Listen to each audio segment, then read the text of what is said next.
Assalamualaikum warahmatullahi wabarakatuh.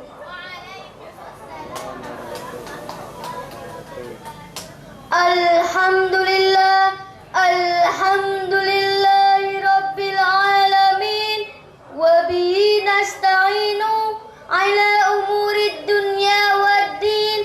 Wassalatu wassalamu ala sayyidil mursalin wa ala alihi wa sahbihi ajma'in. Amma ba'du. Kepada Dewan Juri yang saya hormati, kepada para pendengar Radio Perkasa dimanapun berada yang dirahmati Allah, tiada kata yang paling indah kecuali kata syukur kepada Allah Subhanahu wa Ta'ala. Dengan limpahan rahmat dan taufiknya lah kita dapat berkumpul, bermuajah di tempat yang penuh barokah ini. Salawat dan salam kita sampaikan kepada pendobra zaman jahiliyah, Nabi besar Muhammad sallallahu alaihi wasallam, yang senantiasa kita nantikan syafaatnya di akhir zaman. Para hadirin yang dirahmati Allah, ilmu adalah kunci untuk bekal hidup di dunia dan kunci untuk bekal hidup di akhirat. Hadis Rasulullah menekankan peranan ilmu sebagai kunci meraih kesuksesan di dunia dan akhirat. Bismillahirrahmanirrahim. Man arada dunya fa'alaihi bil ilmi wa man arada al akhirata fa'alaihi bil ilmi wa man arada huma fa'alaihi bil ilmi. Barang siapa yang menginginkan kehidupan di dunia, hendaklah dengan ilmu. Siapa yang menginginkan kehidupan di akhirat, juga dengan ilmu. Siapa yang menginginkan keduanya, juga dengan ilmu. Hadis riwayat Bukhari dan Muslim. Para hadirin yang dirahmati Allah, ilmu adalah kunci untuk bekal hidup di dunia dan kunci untuk bekal hidup di akhirat. Hadis Rasulullah menekankan peranan ilmu sebagai kunci meraih kesuksesan di dunia dan akhirat. Banyak orang yang tidak mengenal dan memahami apa saja bekal hidup sehingga mereka merugi. Keutamaan manusia dari makhluk Allah lainnya terletak pada ilmu yang dimilikinya.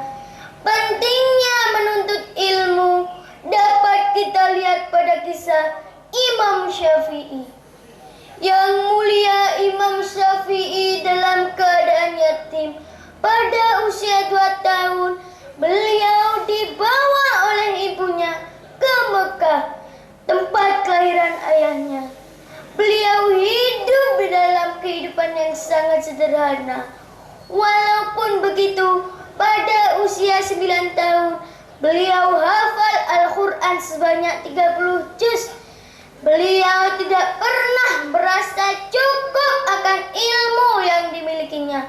Selalu haus akan ilmu. Berkat ketekunannya dan kepintarannya, beliau diberi izin untuk memberi fatwa kepada khalayak ramai dan diberi jabatan sebagai guru besar di dalam Masjidil Haram walaupun usianya masih 15 tahun. Imam Syafi'i dihormati baik oleh pengusaha negeri maupun masyarakat awam.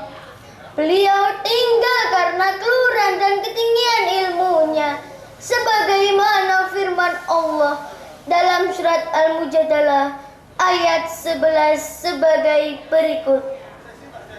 A'udzu billahi minasyaitonir rajim. Bismillahirrahmanirrahim.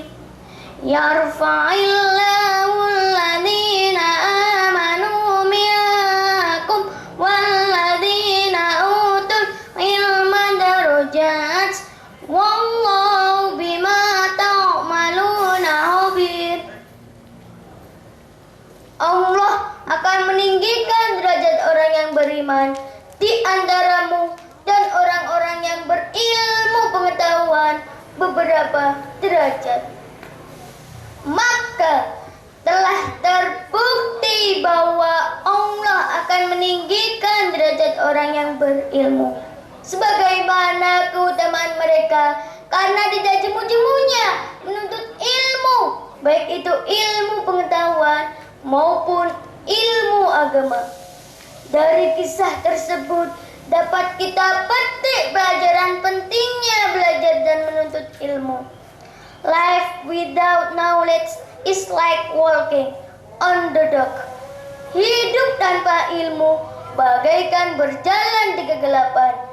Mulai sekarang, mari kita betulkan niat kita dalam menuntut ilmu, dilakukan sungguh-sungguh dan ikhlas. Semoga kita menjadi orang-orang sukses di masa depan. Mohon maaf bila ada kata-kata yang tidak berkenan. Billahi taufiq wal hidayah. Wassalamualaikum warahmatullahi wabarakatuh.